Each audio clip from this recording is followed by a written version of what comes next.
Hello, everybody, and welcome to the Yarn Thing podcast with Marley Bird. I'm your host, Marley Bird. You can catch the Yarn Thing podcast live every Tuesday morning at 10 a.m. Mountain Time. That's 12 o'clock on the East Coast, 9 o'clock on the West Coast, and 11 o'clock in the Midwest. If you're anywhere else in the world and would like to join us live for the broadcast, we would love to have you join us here over on YouTube. If you want to watch the podcast live, you can join us on the Marley Bird YouTube channel. It's just youtube.com/Marley Bird. Google what time 10 o'clock Mountain Time is for you, and you can join us. Better yet, hit subscribe and click that little bell notification, and you'll be notified as soon as I go live on air.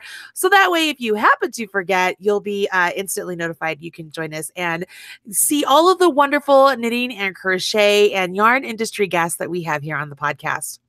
We are lucky enough to have this show sponsored by some great sponsors. So let's say thank you to Buffalo Wool Company, Erin Lane Bags, Craftsy.com, Creative Bug, Stitches.events, and last but not least, Red Heart Yarns, where I'm the proud national spokesperson.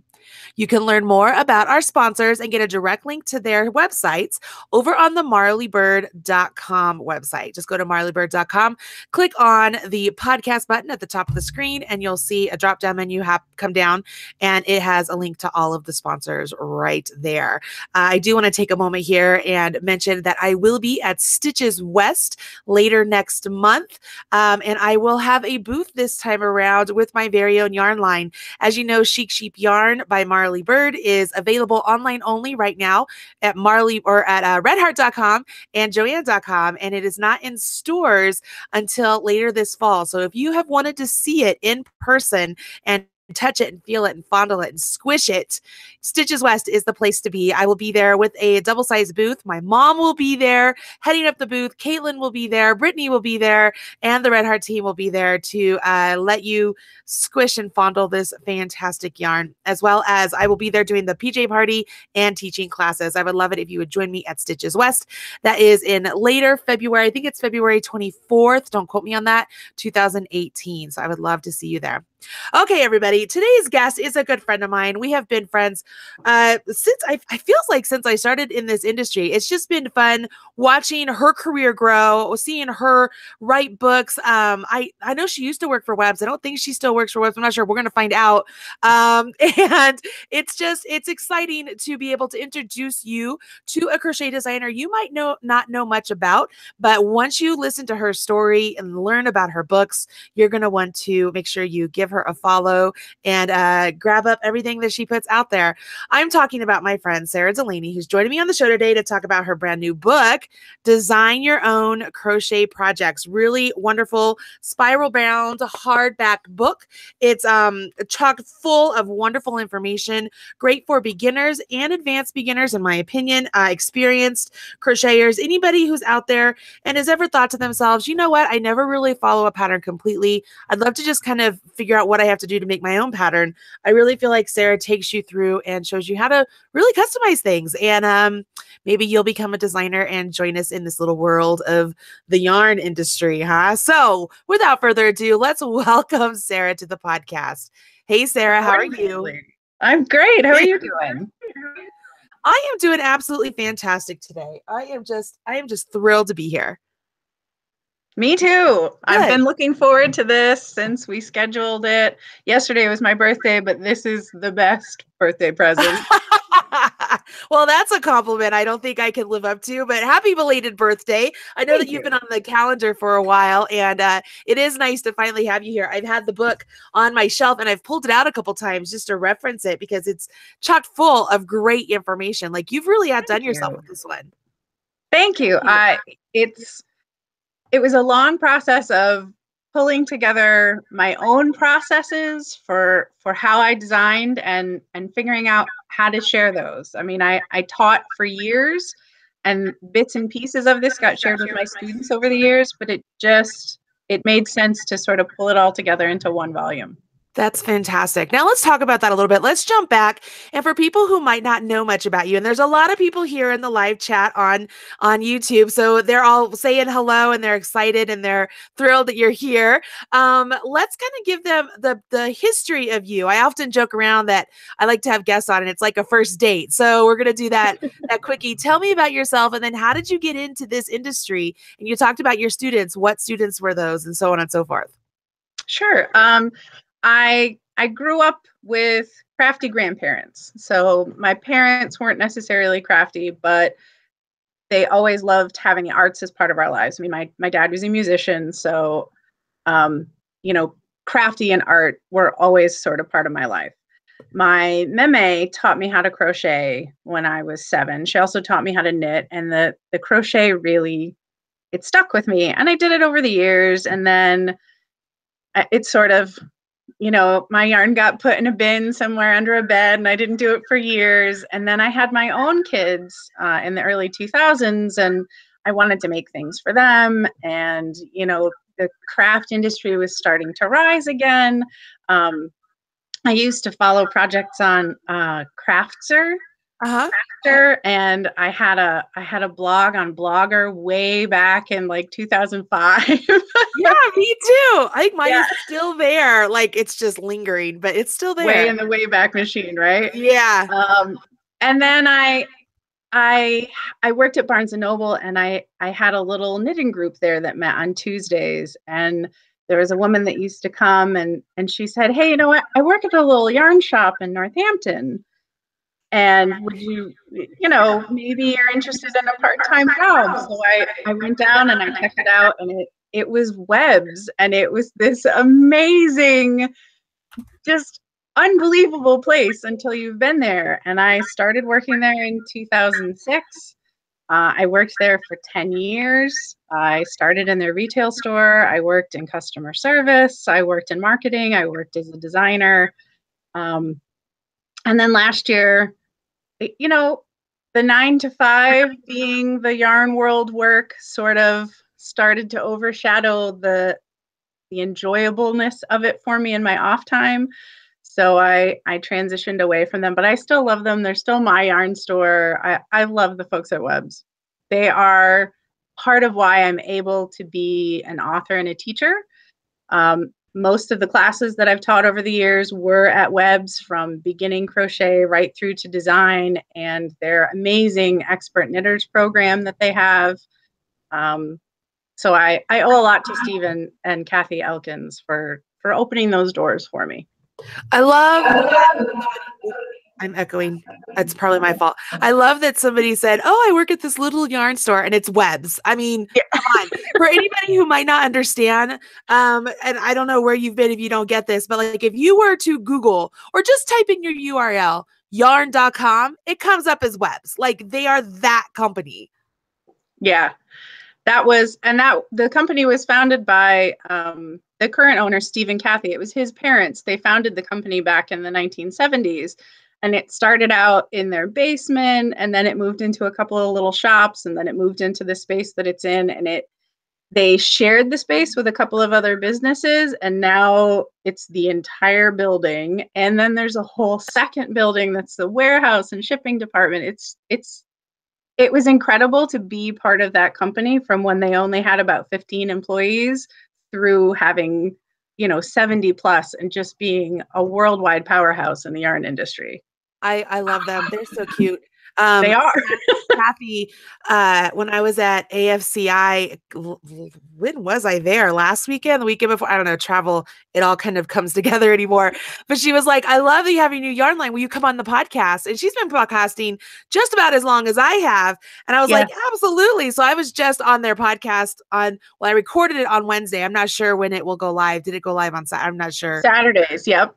All right. So it's out there, but she was interviewing me about the yarn, and it's just nice because, I often talk about this in private, and I know I talk about it in public, but like the rising tide lifts all boats sort of scenario, and they're very supportive of so many people, both other yarn stores, designers, yarn companies. They're just amazing, wonderful people. And I love working with them. Somebody recently asked me about, yarn companies in the industry. Like if you were to work, not a yarn company, like a yarn store, if you were to work with a yarn store, who would you recommend? And I said Webb's or Jimmy Bean's Wool. I'm like, if you look at them, they're not just people who appreciate and love knitting, crochet, yarn, all of the things, weaving. I know Steve is a weaver.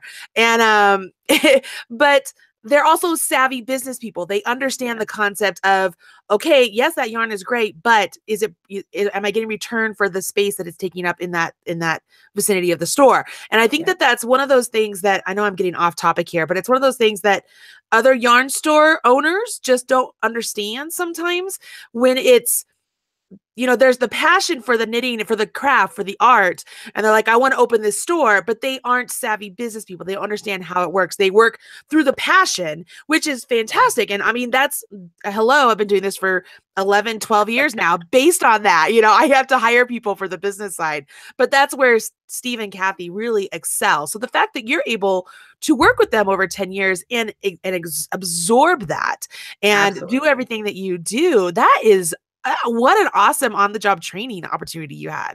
It was incredible. I mean, they are the best marriage of the passion for the fiber industry and the business know-how. And so it really, it sets a stage. It sets a platform for people to be successful, not only their own employees, but their customers and other businesses. I mean, they're an incredible model of how it can be done. Yeah, I think it's great. So one of the things that I did early in my career is I worked at a yarn store too. I worked there for 5 years and I taught knitting and crochet. And that really helped me move on into the national scene and really give me the confidence to feel like I know what I'm talking about and I could teach others. Did you have that same experience? I did. There's a little bit more to it for me. After my girls were born, I went back to school because I thought, I have these amazing little girls and I think I really like kids and I'm enjoying teaching them things. So maybe I'll be a teacher. So I went back to school to be a teacher. And then I had my first day in a classroom with kids and realized this is not the place for me. and it sort of coincided with when I had started working at Webb's, and the education manager at the time, Pixie, needed a crochet teacher. And she sort of threw me in a classroom and it fit. So I was able to take so much of what I had learned in school and apply it to teaching to adults the things that I was really enjoying, the yarn, my crochet hook, that whole process. And it all came together at the same time. I love that. Don't you feel like, I mean, I'm assuming you probably felt the same way I did. When I went into work on Mondays and Wednesday nights, and then I taught all day Saturday. Like I had a Saturday morning class. We met at 7 or 8 a.m. I don't remember, and it was a consistent group. Some people would bring breakfast burritos. We had coffee at the store. And like we would go, like, they would pay me to teach them something. That was like, okay, what are we going to learn next? Like it was fantastic, but it never felt like work. Like I never felt like I was going to work. I felt like Norm on Cheers. Like I would walk in and be like, and I'm just, yes. Right. It was such a blessing for me. And since I've left that store, they have closed the doors now. It was like a year or two ago. But I told the yarn store owner, I was like, thank you for everything you gave to me, because I was a stay-at-home mom and I was struggling with it. I love my kids, but I feel like, there are some people who are meant to do that. There's some people who are not. And there's no shame in either one. And I was really struggling being a stay-at-home mom and not having an identity. And so when I started working at the yarn store and got my identity back, I want to say it like saved my soul. Does that make sense? I mean, totally does. Yeah. I mean, I'm a Christian. I get that, Jesus is my savior, but the point here is it's like, I don't know. I found me again. And you found an anchor in your community. Yeah. That's how it felt to me. I loved my kids too, but being at home with my kids, I didn't know where I was connected anymore. And so having those classes and finding, working at the yarn store, that was my anchor. I found my community. I love it. So how did that transition to you making it more of a profession? Like I love this. Well, for the entire time that I was at Webs, they had an in-house designer, Kirsten, who also coincidentally recently moved on from Webs. But Kirsten Hipsky was their in-house designer for 10 years. And so in working through the classes that I was teaching and developing the curriculum, sometimes I needed to design something for it. And she was always looking for additional designs. Webs has their own line of yarns, Valley Yarns, and so they publish designs throughout the year to support their yarn line. And so she encouraged me to turn some of those early class projects into designs for the company. And so I was able to bounce ideas off of her and talk through techniques. And she was just a wealth of knowledge and is an incredible friend to me still, that I'm thankful for. But that's where the designing started for me. The core of it was in my classes, but then being, having the exposure to and the access to someone who is designing sort of, pushed me in that direction. I love that. Are you getting an echo? I'm sorry. I feel like I keep getting an echo. So I keep turning down my microphone and then I keep turning it back up. So I'm sorry. If I remember correctly, you have a story of how you met the publishers at Story, right? Yeah. Well, their offices are here in Western Massachusetts. So there are actually several employees from Webs that are story authors. One was a fellow teacher. The first one that I met was a fellow teacher at Webs. Her name was Melissa Morgan Oakes, and she published Two at a Time socks. And then there was a Toe Up Socks book. And then I think she has a third book. I can't remember what it was called. But she was a teacher that I knew, that I was friends with. Her daughter worked at Webs. She's friends with Steve and Kathy. And then one of the other employees at Webs, Leslie Ann Bester, published Cast-Ons and Bind-Offs. And so then Story was looking for a crochet author. Time to plug my first book. Yes. How to Crochet. Actually, Leslie Ann and I co-published at the same time. She did the How to Knit basic book, and I did the How to Crochet. So that was our first book. Oh, and then there's Gail Callahan did a dyeing book with them. So, when I say I found my anchor and I found my community, I really found my community. It's just, there's an amazing collection of fiber-minded people, and then we're lucky enough to have this incredible publisher in North Adams. So it's a nice little valley. It's a nice little area we live in. That's great. And I know that the Gail Callahan, she's the kangaroo dyer, right? That's correct. Yeah. So she does the hand-dyed yarns in Web's line of Valley Yarns. Yeah, she's pretty fantastic. She had sent me some yarn once and I was like, this is so awesome. It's pretty great. So hold up your first book, and I'm going to call it Little because it is little, which is one of the things that I love. I love that I wouldn't call it pocket size, but it's perfect size for my knitting bag. My knitting bag, my crochet bag. And that's what I loved most about that particular book. Tell me, how much input did you have on that? Were you able to say, these are the things I need to make sure we add, I think it should be this size so we can, what was the process there? Well, size and format were locked in because they have a line of basic books, and it's the idea behind it is this gets you started in X craft. So they have cooking books and outdoor survival type books and all kinds of crafty books that are in this format, that are in this series. I think they have 30 books at this point in that series. But as far as the content went, that was all me. Mm-hmm. And luckily at that point, I had about 8 years of teaching crochet basics at Webs under my belt. So I was able to pull the best parts of those classes together and put them in the book. That's great. I love that. So here you are, you do your first book. It's obviously done well enough that they ask you back to do another book. Yes. And so take me through that process. I actually proposed design your own crochet projects before How to Crochet hit the shelves. Oh, see, that's great. That's brilliant. I had such a great time putting this first book together, and I thought, okay, well, I have other ideas, so I might as well just go to my publisher and see if they're interested. So It did, and it had a slightly different title. I can't even remember what it was at this point, but the core of the book was the same, and that was that there are basic formulas, basic processes that you can go through for any design that you can use to turn your ideas into finished projects. On the knit side of things, I always really loved Anne Budd's book of sweaters. Yes. And then I found out years later that she had one for mittens and accessories and things. Yeah. And I thought, why don't we have that in crochet? Right. We should totally have something like that. Yep. And I was thinking about that as I was writing how to crochet. And that's where the book idea came from for design your own crochet projects.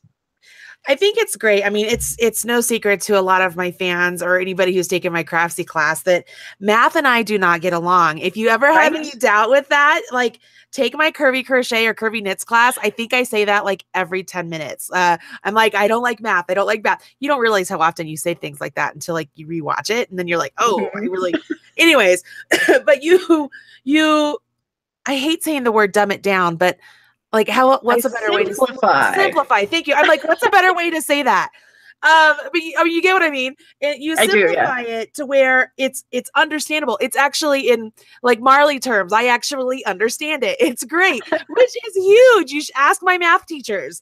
I mean, I constantly have to go back and reteach myself basic math stuff when I'm even designing after all these 12 years. Like, it's just in my brain. It's not where my brain is oriented. So how did you just, I mean, I guess I've got so many questions.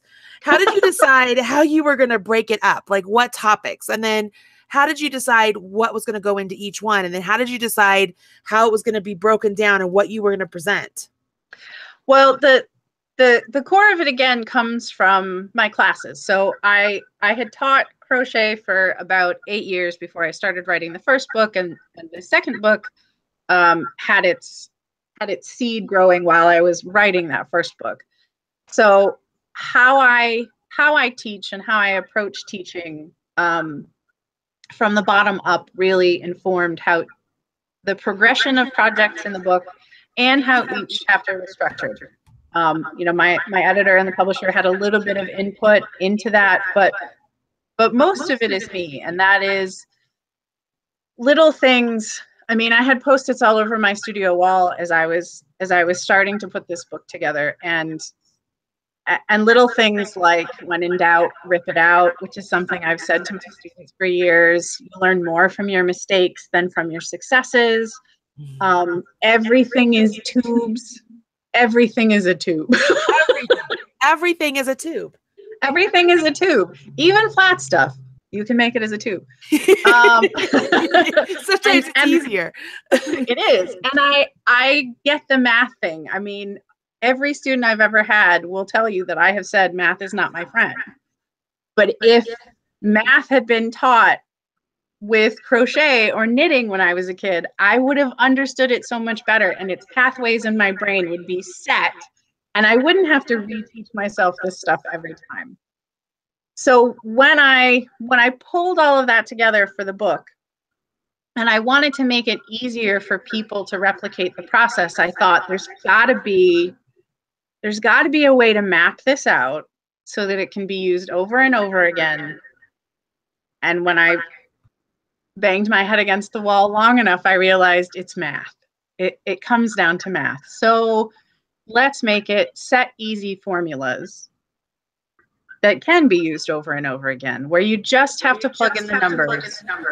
And I tell you what math to apply to those numbers. And then my publisher did an amazing thing and took all of those formulas and made an online calculator. So you don't even have to actually find a calculator or the calculator app on your phone to do it. You can do it online. I love it. Oh my gosh. I love that. That's sort of like what my tech editor does when she puts everything in a spreadsheet, on Excel. And like Kristen Tendike has done some tech editing for me. She's brilliant. She used to work for Classic Elite Yarns, right? And she's so smart. And so the first time she ever shared with me what her spreadsheet looks like, I mean, it is so beautiful to me. Like I look at it and I'm in awe. I'm like, look at all of that and that. And then I would look at the sweater and I'm like, all of that creates that. And I mean, this might shock people, but I'm just like, how does that work? Right. Because in my brain, I'm like, I can draw it, I can do it, and I can get myself there mathematically for one design, but it takes me days to do it for many sizes, and she's just in hours like this. And so whenever she tech edits for me, I ask her, I'm like, can I see your spreadsheet? And she's like, sure. Because it's just like, believe it or not, reading through it, like, because I understand what it's telling me, reading through it helps me understand how the sweater is made. And so I mean, people laugh at me. They're like, oh, because I will pay tech editors to do my sizing. And I'm like, it's smart business sense for me. It literally takes me 4, 5, 6 days to size a sweater, right? And then I still have to send it to them, and it's still wrong because I've done something wrong always.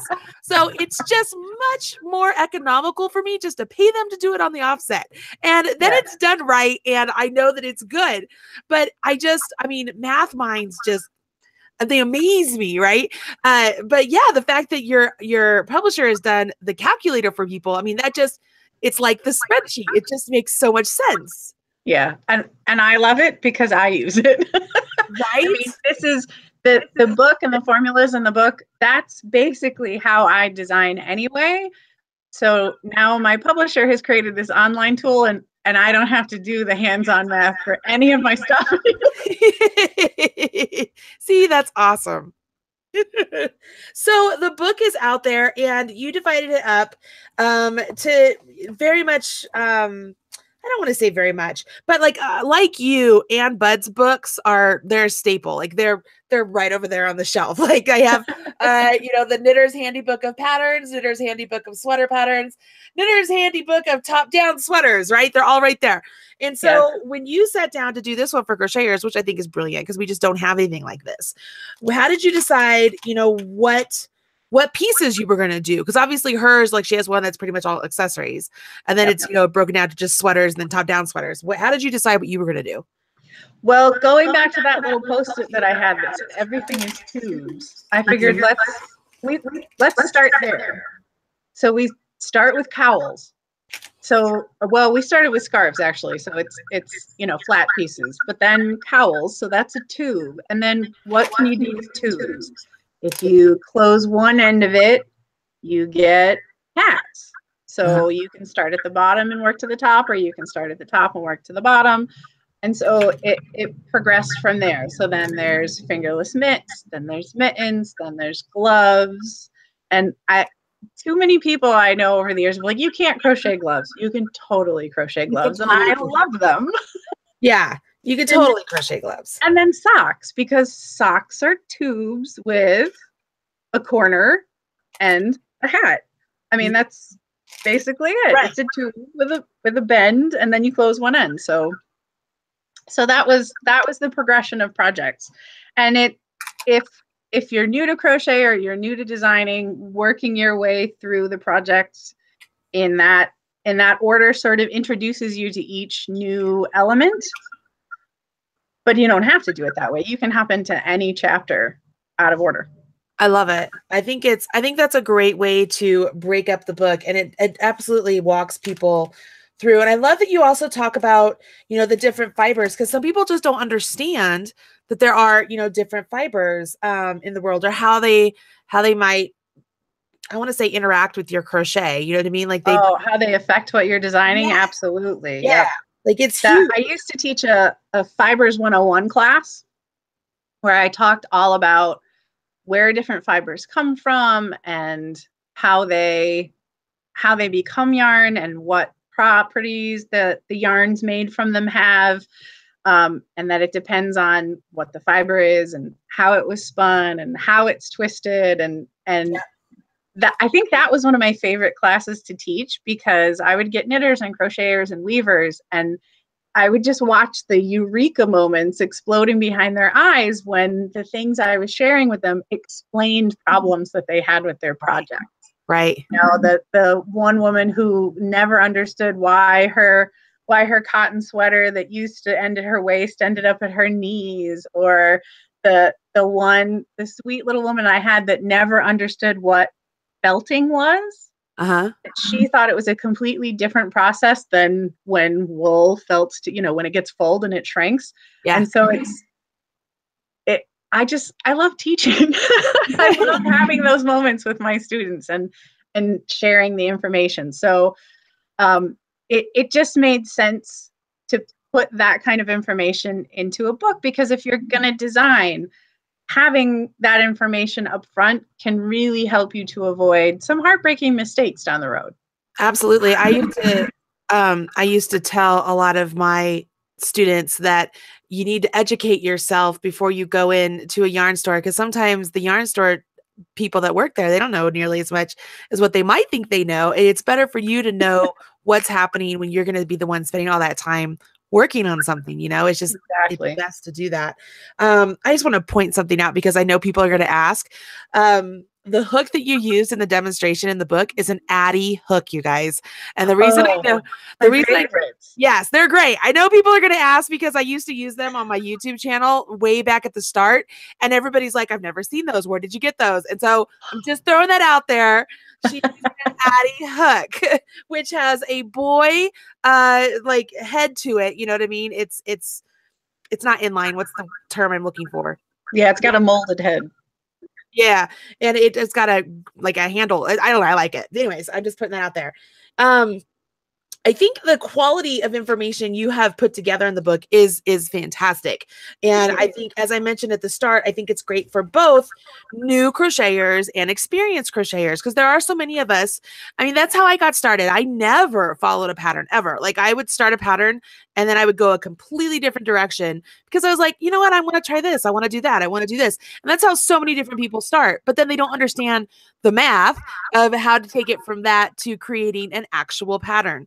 And so I love that your book offers opportunities like that. Plus, for the individuals who are maybe making stuff for craft fairs, they want to make stuff that maybe is a little bit more unique because you get more of a chance of it selling. This is a great opportunity for you to learn how to do that. Yeah.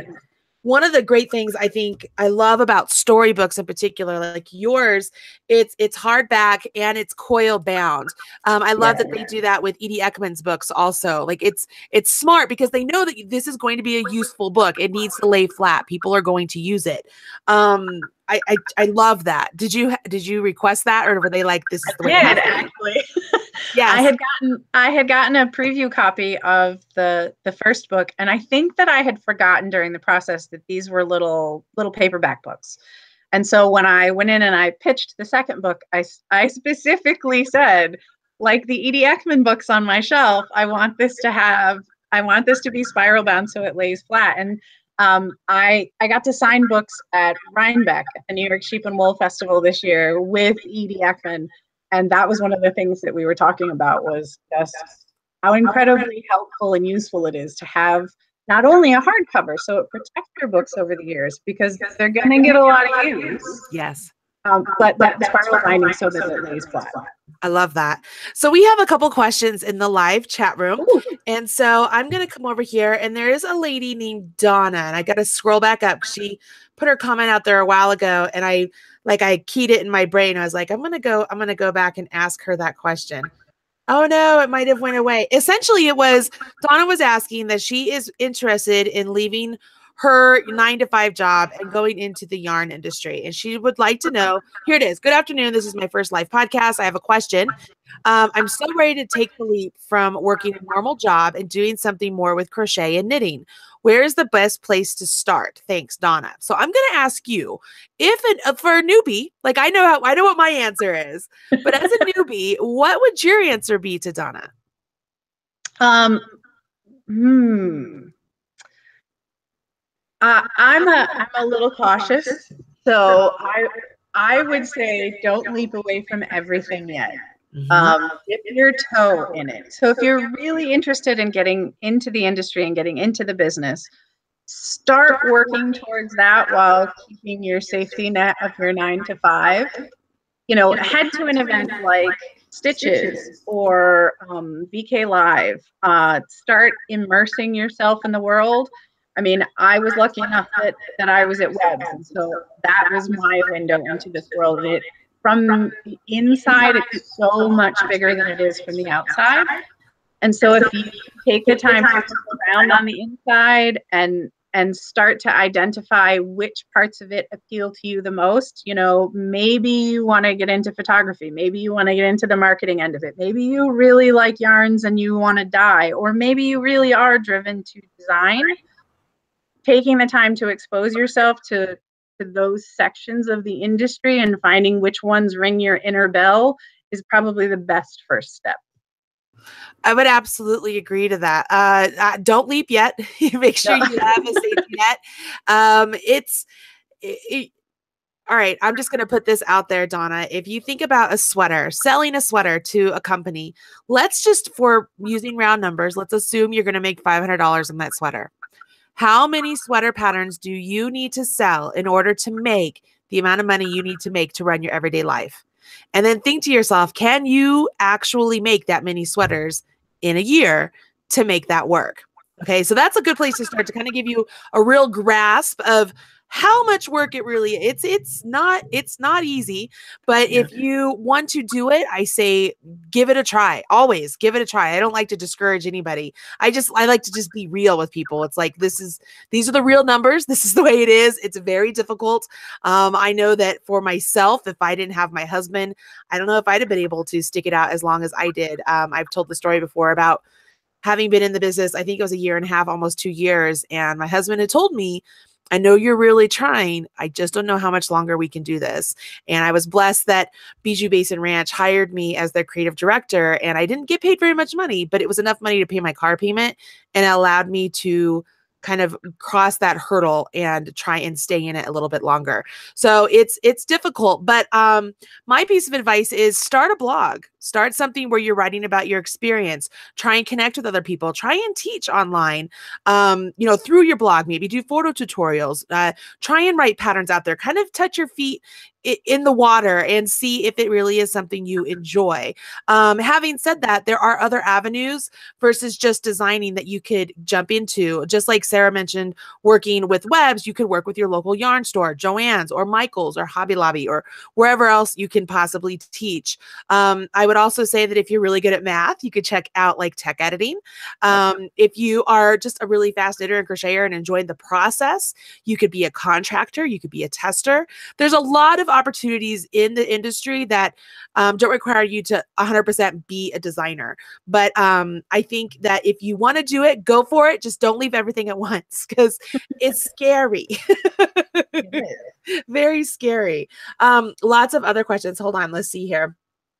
They scroll by so quickly. So I apologize that I have to go back and I'll see it and then it scrolls. I'm like, I have to go find it. This isn't a question. This is a comment. But Mel, she says, I just checked out the calculator and wow, the equations clicked in my head. Seriously, I'm a visual learner, so I needed to see how the equations work. Now it makes sense how these equations work. Mel, I'm right there with you. I am such a visual person that's one of the reasons, looking at those spreadsheets that are put together, I understand it then. I'm like, oh, okay, this makes sense. And like you said, I mean, if Sara, if things in math, for me growing up, if they had been equated to knitting and crochet, like if I'd understood what the relationship of things in that manner, it would have been a completely different learning experience for me. It just wasn't the case for me. Math is so theoretical and just floaty magical stuff that just yes for me, but practical applications of math, they make sense. Yeah, absolutely. That's exactly it. Practical applications. Let's see. Kayla says she has a question, but she didn't ask the question yet. So Kayla, if you're still here, type your question in and I will see it. Jeez Louise. Proper English here. Let's see. Everybody is saying hello to you. Ada is saying that Webs has great prices and a wonderful selection of yarn. Let's see. There's wonderful people. There's people from India. There's people from England. They're all saying hello. They're excited about your book. I do want to mention that these books are available for purchase for local yarn stores to purchase and have on their shelves, which would be a really great asset and a great add-on sale for you to give crocheters that are working into your shop and need that extra help. This is a great add-on sale. It's also available through Amazon.com. And, I did put my my Amazon affiliate link. If you're interested, it doesn't cost you any more money, but if you use it, I do get a little kickback from Amazon, just so that that is out there. And while we're taking this moment to pause, Sarah, I'm going to let you take a drink of water if you want some.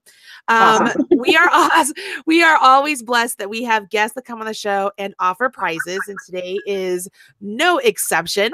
Sarah has 2 prizes to give away, 1 copy of each of her books. So we are going to give one away to a live listener. If you are listening to this podcast live over here on YouTube, that means live on air right now. You're seeing me. Hey, we're live. I want you to leave a comment that says, I want to win, in the chat room. Okay. So in the little live chat, leave the comment that says, I want to win. Brittany, my helper, who is a huge helper, social media helper, is going to randomly select somebody from the chat room who has replied, I want to win. So just leave a comment, I want to win, and we'll randomly select somebody over there to win Sarah's first book. Okay. To get the second book, this really is not that difficult, and follow along with me. All you need to do is type the keyword that Sarah will give us here in just a minute into the comments on the show notes on marleybird.com. So get out your shot glass. Here we go. You ready? Marleybird.com is where you want to go. You want to click on where it says podcast. It says show notes. Click on show notes. You'll find the show notes for today's show with Sara Delaney. There's a brief synopsis of the podcast, including links and images and all of that good stuff right there. At the very bottom of that post, you have to scroll all the way to the bottom, everybody. If you're on your phone, literally scroll all the way to the bottom. You'll see where it says comment, and you will literally just leave a reply, leave a comment that includes a keyword that's sort of like your entry ticket for a chance to win a copy of Sarah's brand new book, Design Your Own Crochet Projects.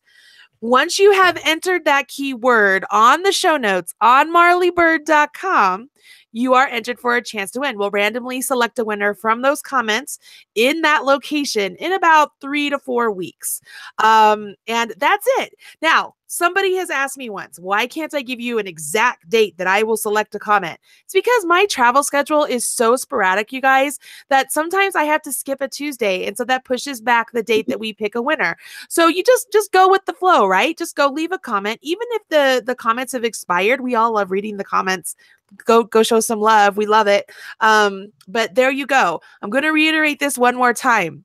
The comment must be left on the show notes on marleybird.com. I love your comments on YouTube. Seriously, I really do. I love it. Saying hello, saying, Marley, this is great. I love the information, smashing that like button. But if you want to be entered for a chance to win, they must be left on the show notes on marleybird.com, because that's where we go to look at all the comments. They're all in that one place, and we randomly select from that one place. Okay. So pretty easy. I don't know how many times I said marleybird.com, but hopefully if you're playing along with the drinking game, you're feeling pretty good right now, because I tend to say it a lot.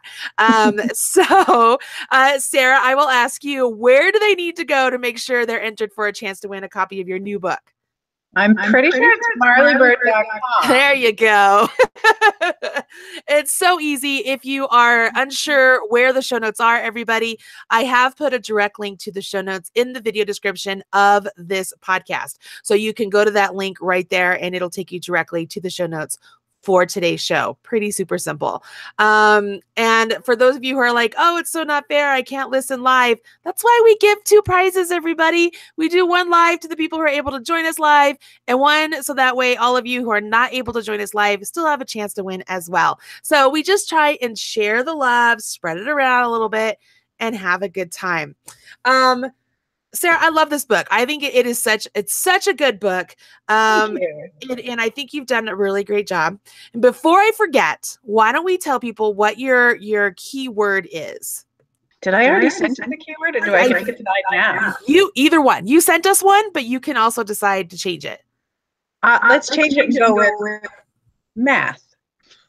Math. Ooh. That's awesome. Why don't all of you leave your comment and tell us what you love or hate about math. Tell us what your relationship with math is. Just include that in your comment, everybody, and you will have your chance to win. When we go to select a winner, it's really as easy as Caitlin going in, randomly selecting somebody, and we announce it on air. For example, from the Be Hooked podcast, or the podcast I did with Brittany from Be Hooked, her keyword was Be Hooked. And so the random comment winner is Kathy Itzen. And Kathy's comment was going to check out Brittany's website, Be Hooked, and learn more about crochet. Great podcast. That easy. So now she's the lucky winner. She wins a copy, or she wins a code for Brittany's Craftsy class. So that way she gets the Craftsy class. Bada bing, bada boom. There you go. Pretty simple. Pretty simple stuff. All right, Sarah. So everybody is leaving all sorts of comments over here of the I want to win. I'm going to ask Brittany right now to select a winner, and she'll type it up on here for me. I feel like there should be some sort of like theme music. Do, do, do, do, do, do, do. All right. So she selected Daryl Lynn. Daryl Lynn, you are the lucky winner of the How to Crochet book by Sara Delaney. Daryl Lynn, all I need you to do is email me, and the email address is winner@yarnthingpodcast.com. Winner@yarnthingpodcast.com. And Sarah, I'm assuming you need the name, address, and phone number so that way you can send the book. Yep, that's it. All right. Name, address, and phone number, Daryl Lynn. Congratulations. Email address is winner@yarnthingpodcast.com. But all of you who entered but did not win the live giveaway, don't forget you can still go to the show notes, leave the keyword math in the comments, and you are entering for a chance to win your very own copy, Design Your Own Crochet Projects by Sara Delaney. Pretty cool. Everybody's so excited for Daryl, so that's awesome. Hey, Daryl. I love it. I know. I was trying to scroll through here and see if there were any other not comments, like questions, but there's so many comments on that. I want to win. Let's see here. Tina says, Marley and Sarah, I just left and spent $3,100 on yarn to start my business. Never ever heard the end of it since the transplant. Since transplant hubby has erased off. I don't know what she's saying. My biggest idea churned. I don't know what she's trying to say, but maybe she tried to start her own business. Maybe it's going well. I don't know. Tina, congratulations for taking the leap and giving it a try. You never know, right? I don't know what she's trying. What else? I mean, that's my takeaway from that. Let's see here. There's other people that say they've been trying to start their own business knitting and crochet, and it's been hard. Yes, it is, guys. It's not going to lie. It's hard. It really is. If it was easy, everybody would do it, right? It's difficult, but you know what? There's that love and that passion there. And I think that's what drives most of us to keep going with it. I'm scrolling up to see if there's any more comments. Let's see here. People are like, okay, I'm going to the show notes. Great. I'm buying the book right now. Thank you. Yeah, it's pretty cool. And then people are agreeing with you that the Addie hooks are great. I love it. I told my students for years, if this was a world where you could marry your crochet hook, I'd be married to an Addie G. That's hilarious. I love it. I love it. Well, Sarah, thank you so much for joining me on the podcast today. I super duper appreciate it. All of you out there, go check out Sarah's book, Design Your Own Crochet Projects. You won't be disappointed. It's a wonderful book. I think you've done a great job. Are you working on any other books? I might have one in the works, yes. If I can put in a little plug for my Craftsy class, I also have a first crochet sweater Craftsy class. So if you go through the accessories in the book and you're interested in doing a garment, you can come do that with me at Craftsy. Very cool. We love Craftsy. Craftsy is a sponsor of the podcast, so we love them. Good stuff. And Craftsy, they've recently changed the way they do stuff. So like it's a subscription model now. So there's lots of different things going on over there at Craftsy. I should try and get them on the show to talk about it, to tell us all about it. Yeah. Anyways, Sarah, thank you so much for joining me on the show today. I really appreciate it. Thank you for having me. This has been a delight. Oh, good. I'm so glad. And then while Sarah is hanging out here, I'm going to say thank you to all of you for joining me over here on the Yarn Thing podcast with Marley Bird. It is such a treat to be able to spend Tuesday mornings with all of you, whether you are able to join us live for the chat or you catch the show later on. I hope you've enjoyed it. I'm still learning here on YouTube, figuring out the whole live video and audio and all of it together. So bear with me. I have been trying to record record each podcast to put the audio up on Blog Talk Radio still for those listeners who don't have a chance to watch video. So I will do that as long as I'm able to. So I'm not going to make any big promises. I'm just going to do it the best I can. Hopefully you all understand. A couple of homekeeping announcements. This weekend is Super Bowl weekend here in America, and we have decided we're going to do a make along the day of the Super Bowl. So it's called I think it's the Big Game Make Along, because you're not allowed to use Super Bowl because it's trademarked. But if you want to join in, it's just a mystery knit along and crochet along, just making something really simple and quick. You can find details about that over on the Marley Bird Facebook page or the Marley Bird Facebook group, either one. You can join in there. I already told you about Stitches West coming up, and I think that's everything I have. I think that's all the service announcements I have. So let's say thank you to our sponsors. We'll say thanks to Craftsy. Thank you to Creative Bug, Erin Lane Bags, Buffalo Wool Company, Stitches.events, and last but not least, Red Heart Yarns, where I'm the proud national spokesperson, and it's the home of Red Heart Chic Sheep by Marley Bird. Hopefully you can run out and grab yourself some of that. Remember, it's only available online at redheart.com and joanne.com. All right, guys, I will catch you later, and I hope you enjoyed the show. Bye.